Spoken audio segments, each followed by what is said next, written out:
I remember it had been a hot day the day of the party. I was dying in the back of my friend's car by the time we turned down the narrow country road that the letter had told us that we could find the house on.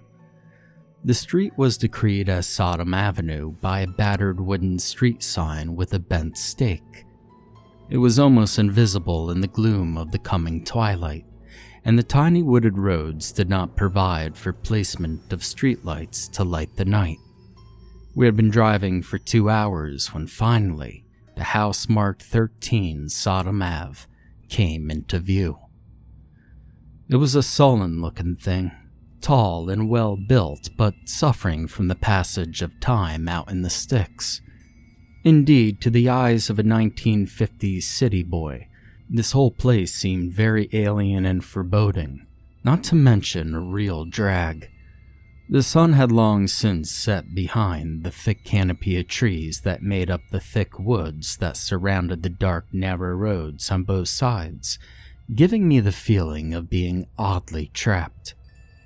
When the old car's labored breathing stopped, I stretched out my legs with a yawn and began wondering whether it was really worth the drive or not. I squeezed out of the beater and staggered with cramped legs up the walk to the door. A beaten-looking thing, with a bright "No Solicitor" sign tacked to it. We walked up the ancient steps and rapped on the door. After a moment, we were ushered inside by a short, heavy-set woman of indecipherable age. Her hair was graying in places, but vibrant and shocking red in most. Her eyes twinkled like emeralds, but there was something in her gaze that unnerved me. It was bright and unflinching, and I felt as though those shimmering gems were sizing me up, as one would a piece of meat. I felt somewhat flattered. As we walked inside, I heard the door shut behind me and the various clicks of locks being slid into place. We had entered into an open room, a wood-burning stove set in the opposite corner of the room beside the segway leading into what appeared to be a kitchen. Aside from the stove, though, the room was entirely bare, save for what caught my eye next. Set in the middle of an otherwise Spartan room was a large, immaculately carved marble pedestal, looking very out of place. I was transfixed upon it, the strange object in the otherwise barren room.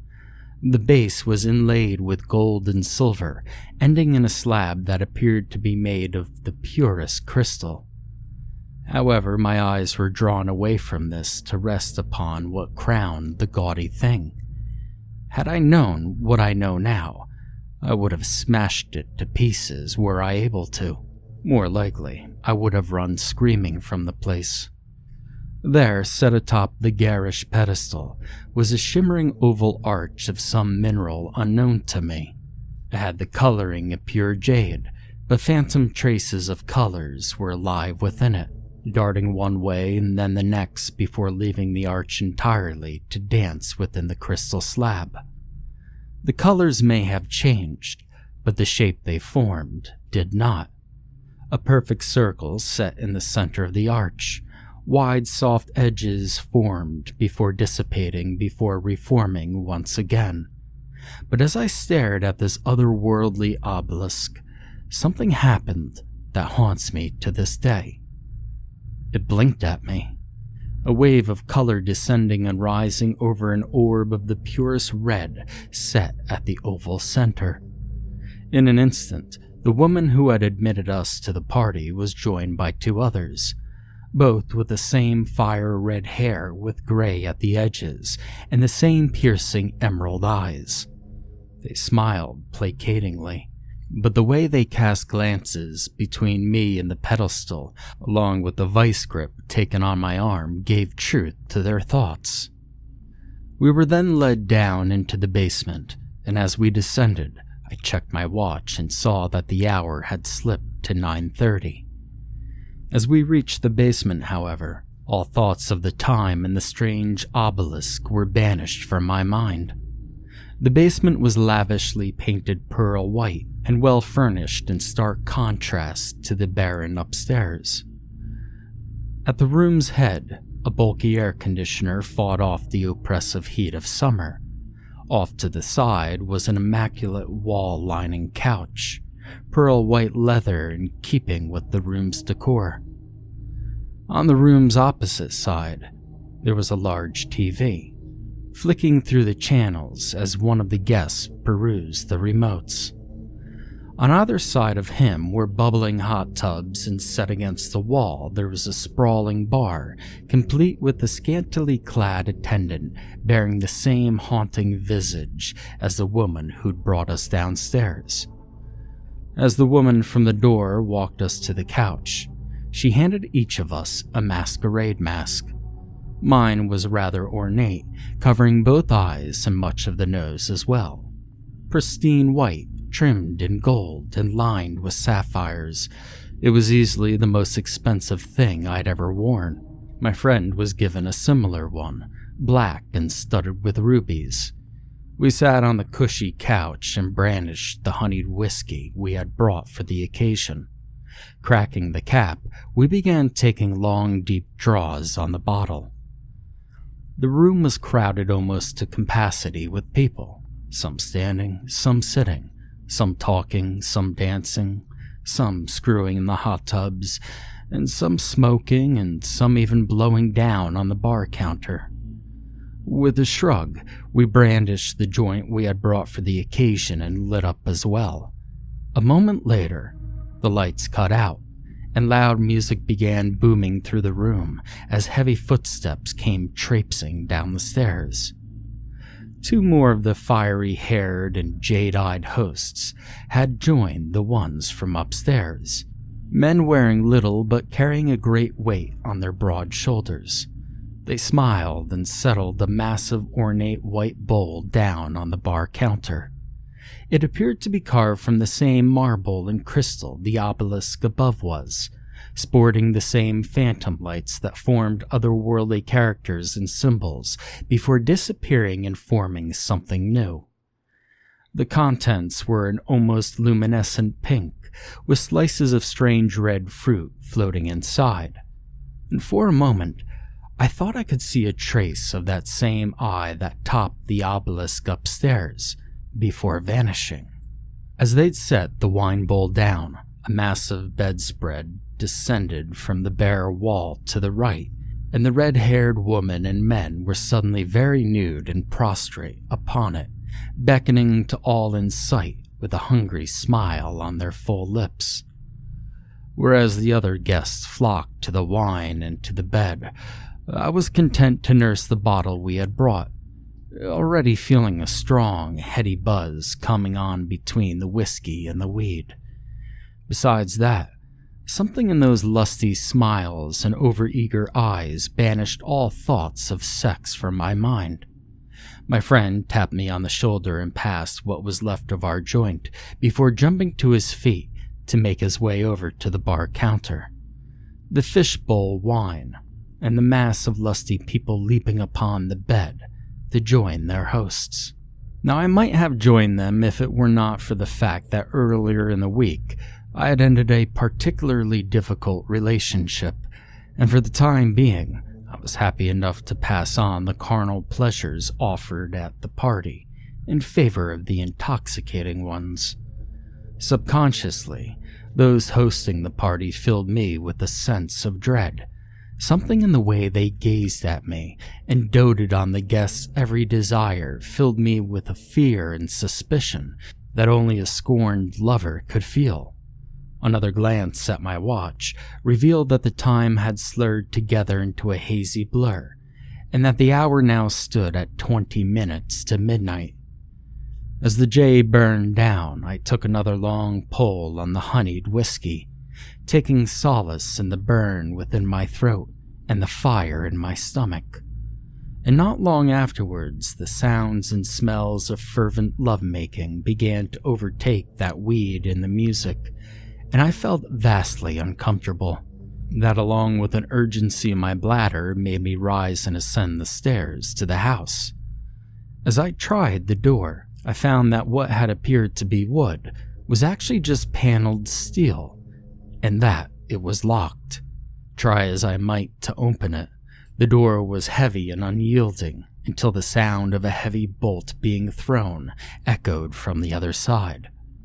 The door scraped in a way, belaying its weight, and I was then face to face with one of our gracious hosts. She too was nude, and her eyes were full of a particular kind of want as she ran a hand down my chest. "Bathroom?" I managed to mutter, doing my best to keep my arousal in check. I felt very unnerved by what was happening here. It all seemed too perfect, too placating, too much of an embodiment of hedonism for my sensibilities to be at ease. I'd been raised in a home of hard workers, and the one lesson that they had always hammered into me was that there was never any such thing as a free lunch. This lesson, above all others, would be what saved my life, or however much is left of it. She stepped back with a frown and pointed at a door beside the kitchen before descending into the party below. Nodding, I staggered inside and unzipped my fly, but as my bladder drained into the dingy porcelain throne, I felt uneasy and very much wanted to leave. However, since my ride was busy downstairs indulging in all the things the party had to offer, I resigned to smoke a cigarette and to contemplate the bizarre obelisk in the other room. It had changed markedly from when we had first arrived.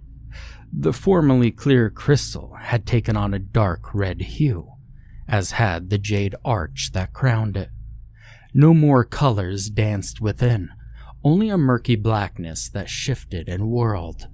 The inlays that crept up the marble base were actually hieroglyphic characters, glyphs, and pictograms of some long-forgotten language.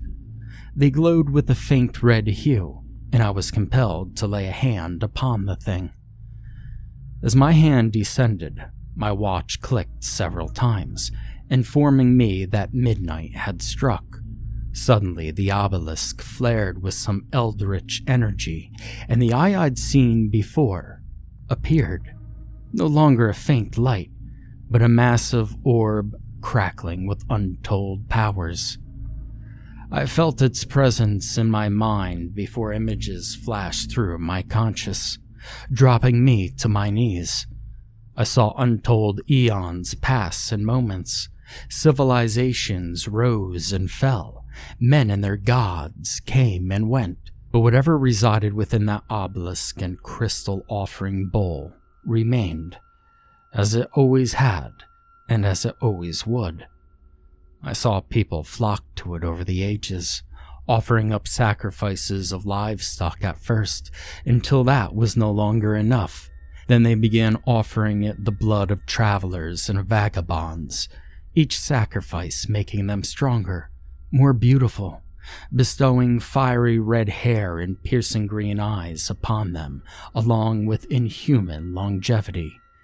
But with each taste of blood, the obelisk thirst grew and grew, until a single passerby or vagrant was no longer enough to slake its thirst. I bore witness to the growing of offerings until such a time when full-on wars and massacres were fought to appease whatever foul thing dwelt within.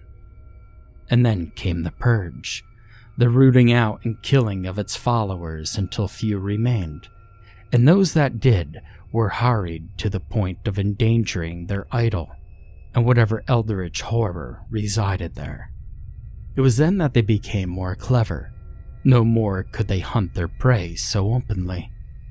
They became quiet then, waiting for enough time to pass so as to be considered no more than legends. This was when they hosted the first of their parties. The first was held in archaic Greece, pandering to the aristocracy under the guise of worshipping Dionysus, god of wine and lust. Then on to Rome, Egypt, Gaelic France, Britannia. They moved silently through history, adding much more cautiously to their numbers and victims, all the while gorging their idol with the blood it craved.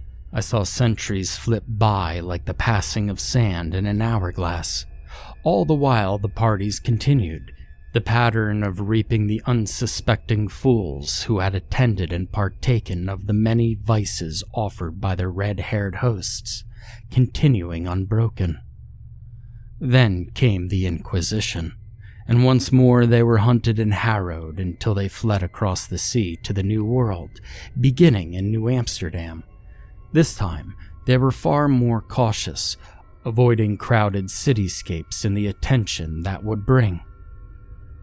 I saw everything, all the thousands upon thousands of parties, but I also saw what horrors laid behind the beauty of our hosts, what lurked just beyond the facade of those burning emerald eyes, and with it, it all went black. When I awoke again, my watch told me it was past 1 in the morning.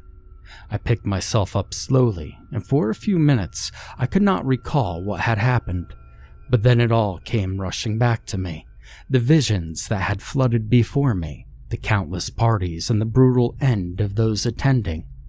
Whatever had been inhabiting the obelisk had left its vessel, the crystal and jade transparent and inert. I turned to flee, but as I came upon the door, I remembered my friend, and perhaps more importantly, the keys to his car he still had on his person. But I'd seen in the visions what horrors awaited me down in the basement, and fear stilled my body. Summoning up a courage I had not known I possessed, I steeled my resolve, undid the heavy lock, and descended into hell. The room was utterly dark. The smell of free-flowing blood and liquor mingled with that of cigarette smoke and sweat, forming a fetid and grotesque aroma of death as I cleared the stairs and entered the room. The lights were still out, and several moments passed before my eyes adjusted to the darkness. I very much wish they hadn't, for the grisly scene still haunts me. The floor was littered with the party-goers, all splayed out on the ground as though they had suddenly just collapsed where they stood. I saw that most of the inert partiers had the paper cups distributed with the strange wine gripped tight in their numb fingers. But the visions had already shown me what was contained within the great crystal offering bowl and the macabre source of the strange fruit floating within. Words do no justice to the sounds I heard, the rending of flesh and cracking of bone. Though the darkness that hung in the room prevented me from seeing, the visions had already shown me what lurked there, just beyond sight. I moved to step forward, calling my friend's name in a hoarse whisper when I stepped on something and heard a slight murmur. A glance down showed me that I had trampled on someone. A young blonde, though her body and features were still, her eyes were wide with panic and fear. She worked feverishly to try to make some kind of sound with her paralyzed vocal cords, but all that emanated from her frozen mouth was a series of grunts and moans. Reaching down, I took her arm and tried to heave her out from the sprawl of bodies splayed about the floor, but her leg was tangled in something at the edge of vision. Grimacing, I pulled harder and harder until she gave a muted moan of pain. Her eyes seemed like they were trying to force themselves free of their sockets as her numb lips worked to form in a horrified scream. It was then that I became aware of the low growl and the movement that had begun emanating from the darkness. I froze, and with a numb feeling, I became aware that my hands were shaking violently. As I trembled, the thing that clutched at her edged forward, and to this very day, which showed itself in that brief instant, I see every time I closed my eyes. Two great glittering emerald eyes above a set of massive bloodied fangs, twinkling murderously in the darkness. The girl was torn from my grasp with a blood-curdling roar before being dragged rapidly out of range of my light. As she slid across the linoleum floor, she looked up at me. At the light I held. Though her voice was frozen, her eyes had been screaming louder than her throat could have ever have as she slipped behind the veil of darkness. There came the horrific sound of flesh and bone being parted as a spray of blood blanketed the TV screen. Panic grabbed me then, but I couldn't run. Not until I'd gotten the keys and a means of escaping this nightmare. I said a prayer to whatever might have been listening before beginning to pick my way around the bodies of the fallen partiers. The visions told me that the creatures would be more focused on feeding and offering up their prey to their idol than me, so long as I was quick and drew no attention to my presence. I passed more inert partygoers, all of them pleading desperately with their eyes. But I passed them by. Coward that I was, I dare not risk discovery for their lives as I already had. But search as I might, my friend was nowhere to be seen, and I refused to draw any closer to the sounds of feeding than I already had. I resolved to rummaging through the pockets of the fallen, ignoring their groan pleas for help as I ransacked them. Eventually, I came upon a man with a set of keys, but he had imbibed less of the poison than others, and he raised his voice at me, begging for me to save him from the things lurking in the darkness. I tried to silence him, but this only seemed to give his voice further strength, so I turned to leave as quick as I could. And that's when he grabbed my ankle. I stumbled and butted into the wall, my shoulder heaving up the switch of the track lighting that ran the length of the room, the blood-splattered lights giving the room a pinkish hue. Though I knew what awaited me in the Stygian abyss of the basement, seeing it in person froze my blood and the scream that fought to rise in my throat. I saw them, the servants of the horror that dwelled within the obelisk as they fed and gave up offerings. The crystal bowl was halfway filled with blood, and that great eye dwelt within, swiveling to and fro with a macabre glee. But then it settled upon me where I stood frozen. Slowly, its servants lifted their heads to settle gleaming emerald eyes upon where I stood. Their bodies had been twisted into horrid mockeries of the human form, sleek and trim, but possessing bulging muscles in the arms and legs that had been bent and reshaped to better suit their murderous purpose. Massive claws jutted from the mangled flesh that used to be hands and feet. Their skin was stretched taut with abrupt angles of broken and reformed bones jutting out at insane angles. Blood caked their sinewy bodies, but by far the most horrific aspect of their features was their faces. For beneath the glowing green orbs that now turned up to glare at me were the twisted and ravaged faces and visages of the women and men that had been our hosts. Among their numbers, I recognized several of the partiers as well, along with my friend. Saber-like fangs jutted from their gaping jaws as the foul creatures peeled back their lips to let loose blood-curdling shrieks at me. The air froze in my lungs, barring the shriek that formed in my throat as I spun and darted for the stairs. My blood curdled as I heard the voice of the thing that used to be my friend, calling my name, beckoning me, his voice distorted and hideous as his body. Leaping up the stairs 2 at a time, I could feel the heat of the creature's breath on my neck, hear the scrabble of claws on wood as the monstrosities gave chase up the stairs. I felt a searing heat in my back, but slowed not a fraction, throwing myself over the threshold and kicking the door shut behind me. But one of the creatures had managed to snake a claw between door and lock before it could close. Frantically, I slammed the heavy steel repeatedly until I was rewarded with the sound of bone shattering and the monstrous limb retreating with a shriek that will haunt me until my dying breath. Gasping for air, I threw the heavy bolt and set my back against the door, fighting to catch my breath. But I would receive no respite, for just as soon as the lock had been set, The door was rocked with a blow that sent me toppling to the ground and dented the thick steel outward. Cursing and screaming, I tore off through the house, and upon finding the front door secured with a heavy padlock and all the windows similarly secured, I slumped upon the ground, resigned to my fate. That was when my eyes fell once more on the obelisk.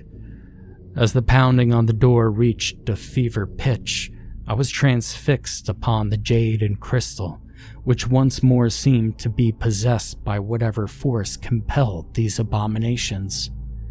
It was then that I seized upon it, and with great effort, I sent it toppling to the ground.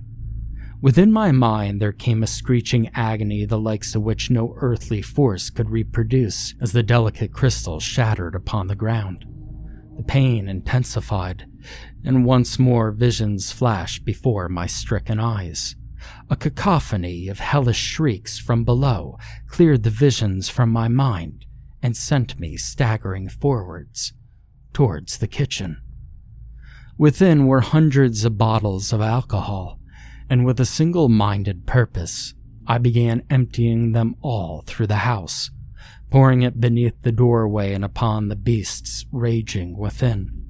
And with that, I walked back to the fireplace and retrieved a roaring log with the poker, hurling it upon the floor. The liquor took to flame, and suddenly the entirety of the house was alight with leaping flames. The air was filled with pained screeches as the battering of the doors suddenly stopped. With strength born of desperation, I sundered the padlock securing the front door with several swings of the iron fire poker and ran off into the night.